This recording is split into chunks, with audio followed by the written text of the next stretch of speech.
নমস্কার, শুরু করছি আজকের পর্ব। কেমন আছেন বন্ধুরা? নিশ্চয়ই ভালো আছেন এবং প্রতিদিন রেয়াজ করছেন। ক্লাসে যাওয়ার আগে প্রতিদিনের মতো আজকেও বলি, যারা এখনও আমার চ্যানেল সাবস্ক্রাইব করেননি তারা অবশ্যই আমার চ্যানেল সাবস্ক্রাইব করুন, বেল আইকন প্রেস করুন, যাতে প্রত্যেকটা ভিডিওর নোটিফিকেশান সময় মতো আপনার কাছে পৌঁছে যায়। আর যারা অনলাইন বা অফলাইন ক্লাসের ব্যাপারে আগ্রহী, অর্থাৎ আমার কাছে শিখতে চান, তারা ভিডিওর শুরুতে যে নম্বর দেওয়া রয়েছে বা ভিডিও চলাকালীন যে নম্বর দেখতে পাচ্ছেন সেই নম্বরে যোগাযোগ করবেন, হোয়াটসঅ্যাপ করবেন, আমরা বিস্তারিত কথা বলে নেব। শুরু করছি আজকের পর্ব। গলায় মীর এবং গায়কী এই দুটো খুব ইম্পর্টেন্ট উপাদান গান গাইবার জন্য, খুব প্রয়োজনীয় জিনিস।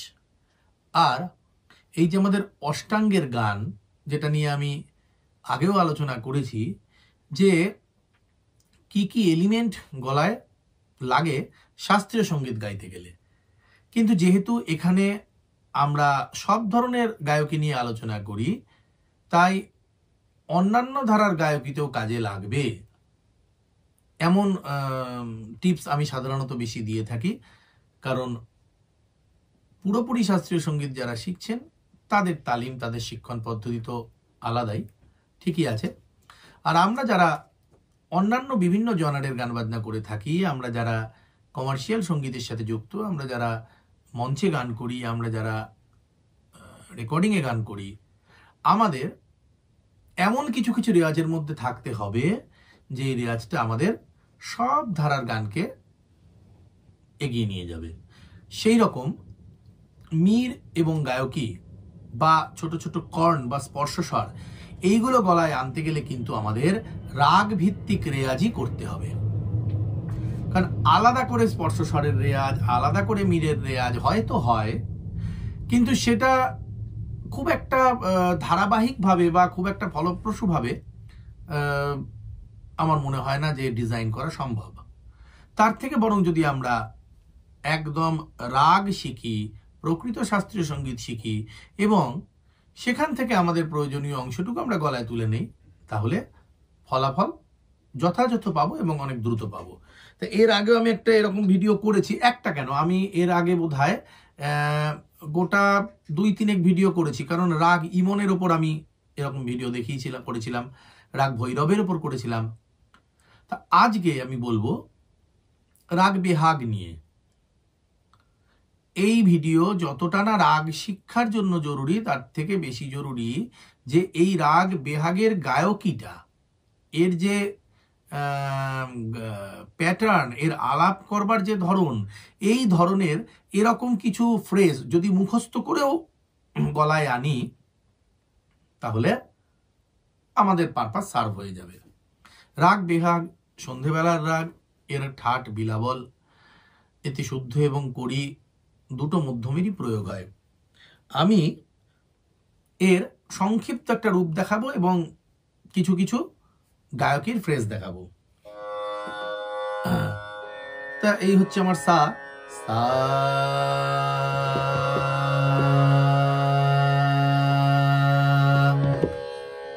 নি সা, একদম সোজা 1 2 3 4 করে ফ্রেজ বাই ফ্রেজ আমরা বরং মুখস্থ করে ফেলি আপাতত।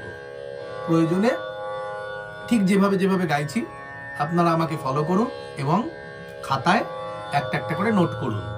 তাহলে প্রথমে বললাম নি সা, নি সা, নি পা, ধা দুর্বল, ধাকে ছুঁয়ে পায়ে নামলাম, নি পা, পায়ে নে সা, নি সা রে নি। ধায়ের মতো রেও দুর্বল, রেকে ছুঁয়েই আবার নিতে নেমে আসতে হলো, নি সা রে নি, নি সা, পা নি সা রে নি সা। যদি নিচের দিকে রেয়াজ করতে চাই তাহলে এর ফ্রেজগুলো এইরকম, নে পা পা না পা না, এরকম একটা ফ্রেজ আছে, পা না গা গা মা পা নে সা। আবার এভাবেও করা যায়, নে সা নে দা পা পা মা, এখানে করি মধ্যম, পা মা পা গা মা গা পা মা পা গা মা গা গা মা পা নে সা। এবার যদি একটু একটু করে উপরের দিকে যাই, নে সা গা সা, স্পর্শ স্বরের মাধ্যমে রে সা বলে নেমে আসতে হবে, মির হবে না কিন্তু, অর্থাৎ গা সা এরমটা হবে না, নে সা গা সা, নিসা রে গা হবে না, কারণ আরোহণে রে নেই, নে সা গা সা নে সা গা মা গা, বারবার বারবার এই জিনিস, নে সা গা মা গা, প্রয়োজনে আকার দিয়ে গান, আ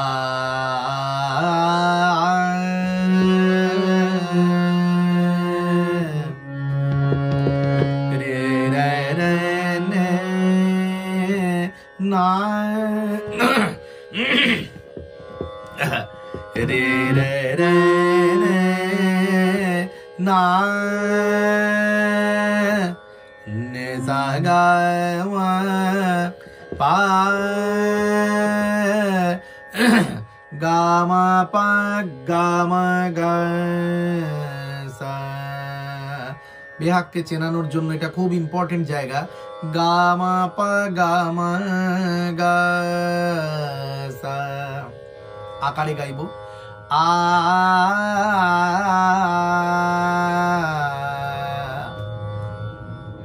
নে সা গা মা পা গা মা গা সা নি সা নি পা। এটা একটা ফ্রেজ হলো, নিসা গা মা পা, নে সা গা মা পা গা মা গা সা নে সা নি পা। এবার পা থেকে যাব, পা নে সা গা মা গা রে সা। এবার যদি ধা লাগাতে চাই, গা মা পা দা গা মা গা আ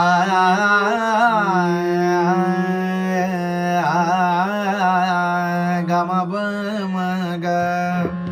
আবার আরেক রকম ভাবে ধা করা যায়, গা মা পা দা মা পা গা মা পা মা গা, গা মা পা ধা বলে করি মধ্যম, গা মা পা দা মা পা গা মা পা গা মা গা রে সা। এবার যদি নি লাগাবো, গা মা পা নে পা আ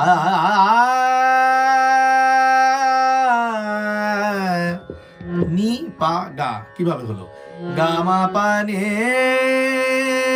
পা গা সা, নি পা গা সা নি, গা মা পা নে পা গা মা পা নে পা গা সা নে আ।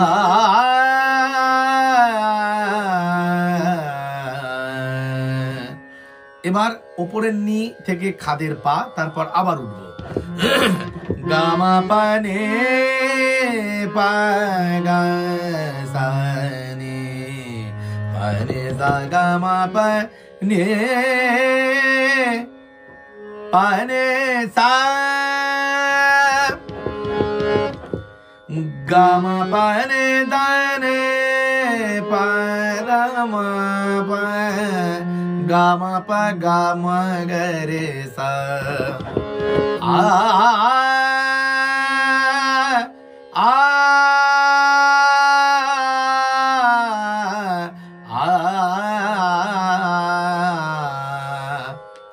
এই যে গলা এক একটা ফ্রেজ ধরে ধরে যাচ্ছে, এর ফলে এরকম গায়কী তৈরি হচ্ছে, এর ফলে ছোট ছোট স্পর্শ স্বর টাচ নোট কাজে লাগছে। হ্যাঁ, গামা পা না মা বা গামা পা গামা গা রে সা নে সা গামা পা নে দা। খুব প্র্যাকটিস লাগবে এইটা। নি সা গামা পা নি সা নে সা গামা পা নে দা বা নি অব্দি যাব। নে সা গামা পা নে নি সা গামা পা বা নি সা গামা পা ধা মা পা নে সা গামা পা দা মা পা নি সা গামা পা নে সা গামা পা নি সা গামা নে সা গামা। নি সা গামা বললে অবশ্য একটা গা বললে ভালো। নে সা গামা গা নে সা গা নে সা রে নি।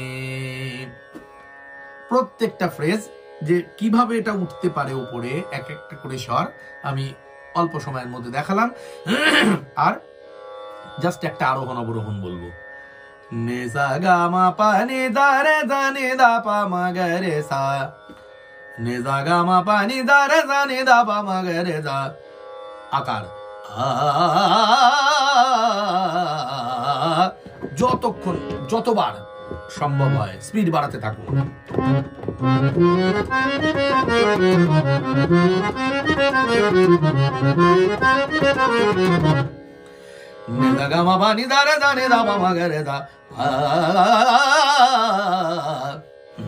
ইত্যাদি ইত্যাদি। তা অল্প সময়ের মধ্যে যতটুকু সম্ভব বললাম। আর হয়তো অনেক অনেক করেও তো কাজ নেই, ছোট ছোট করেই তুলব। তবে ভিডিওটা ফলো করুন, ভিডিওটা পজ করে করে প্রয়োজনীয় ফ্রেজগুলোকে লিখুন নিজের মতন করে, নিজে বুঝতে পারেন এইভাবে। আমার ধারণা নিশ্চিত উপকার পাবেন। রাগও শেখা হবে, রাগের ধারণাও তৈরি হবে, আর গলার উপকার তো হবেই খুব স্বাভাবিকভাবে। আজকের পর্ব এখানে শেষ করছি।